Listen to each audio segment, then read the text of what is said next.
So what if the secret to elite leadership isn't really about doing more, but doing less? Today, we're going to flip the script on what high performance actually looks like. We're exploring a pretty counterintuitive idea that starts not with the hustle, but with a foundation that, honestly, most people just walk right past. I mean, we all know this person, right? The leader who is always on, firing off emails at midnight, just completely fueled by caffeine. It's the image we're sold. This is what success is supposed to look like. But what if all that constant motion is just a fast track to burnout, not some sustainable path to real success? And this is the question that changes everything.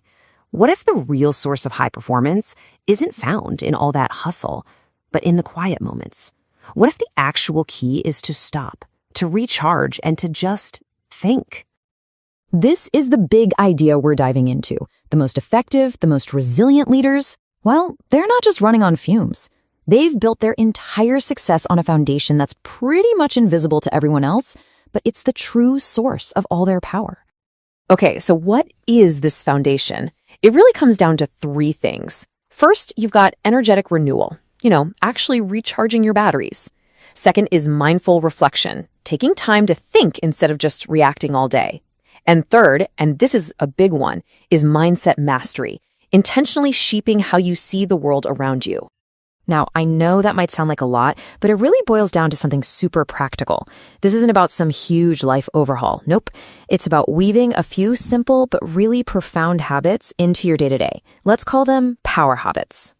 So what are these habits? You can see them right here, all 5. They are the bedrock of this whole leadership philosophy. Now, you might be looking at this list and thinking, yeah, I've heard of these before.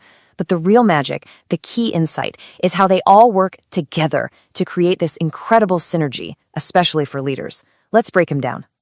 First up, rest with intention. And look, this is not about being lazy. Not at all. It's about strategic recovery. Think about a pro athlete resting before the championship game. That's what this is. Deep, restorative sleep isn't some luxury. It's what makes your mind sharp, creative, and ready to nail those critical decisions. Next, we've got practicing daily gratitude. You can think of this as a powerful reset button for your brain. When you're in a high-pressure role, it's so easy to just focus on what's wrong. A simple gratitude practice literally retrains your brain to scan for opportunities, not just threats. It turns that feeling of constant pressure into a real sense of purpose.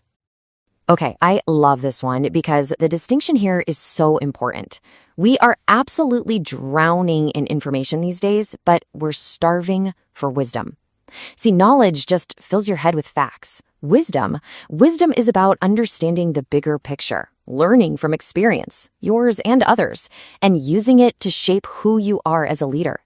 Number 4 is all about starting your day right. Just 5 minutes. 5 minutes of quiet, of stillness in the morning can completely change the direction of your entire day. It's about getting clear before the chaos hits, so you can act with intention instead of just reacting to every little thing that comes your way. And finally, move with energy. The connection between our physical state and our mental state is it's undeniable. And you don't have to go run a marathon, seriously.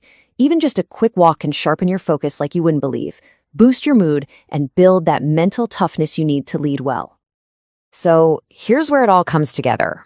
Any one of these habits is great on its own, but when you start practicing them consistently together, that's when something really remarkable starts to happen. It's not just about feeling a little bit better, it actually triggers a deep, fundamental shift in how you lead. And this slide just lays it out perfectly. You go from being reactive, constantly putting out fires, just responding to demands and running on external stress, to being proactive. You start acting from a place of real intention, fueled by your own internal values. You're no longer a pinball machine getting bounced around by crises. You're the one setting the course. And at the end of the day, it all comes back to this one powerful principle.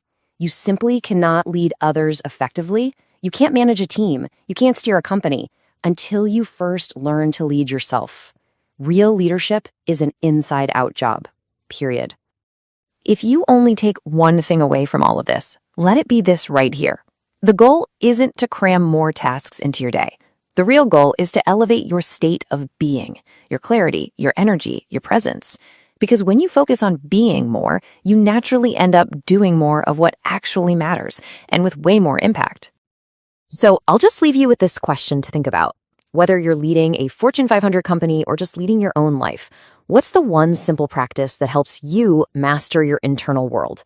It's worth thinking about because that's where true high performance really begins.